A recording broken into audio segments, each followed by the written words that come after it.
আসসালামু আলাইকুম। আমি আজকে আপনাদের মিষ্টি আলুর পিউরি করে দেখাবো। আমার 6 মাসের বাচ্চা আছে, তো ওকে মিষ্টি আলু কীভাবে খাওয়াতে হয় সেটা আপনাদের করে দেখাবো। প্রথমে আলুটাকে একটা দিয়ে পরিষ্কার করে নেবেন।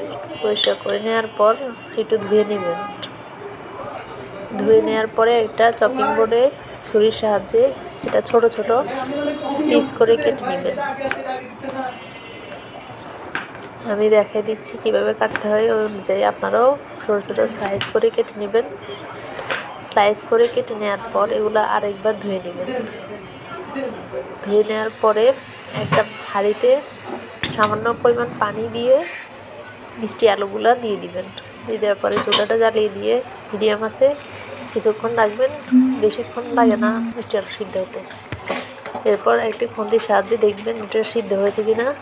দেখার পরে তখন দেখবেন যে এটা খুব সহজে হয়ে যাচ্ছে, ভেঙে যাচ্ছে। তারপর একটা ব্লেন্ডার ঠান্ডা করে এটা ব্লেন্ডারে নিয়ে আলুগুলো দিবেন। দেওয়ার পরে সামান্য পরিমাণ পানি অ্যাড করবেন। কেউ দুধও অ্যাড করতে পারে, যার যেটা ইচ্ছে। আমি পানি দিয়ে করতেছি। সামান্য পরিমাণ পানি দেওয়ার পরে এরপর ব্লেন্ডারের ঢাকনাটা লাগিয়ে দিবেন।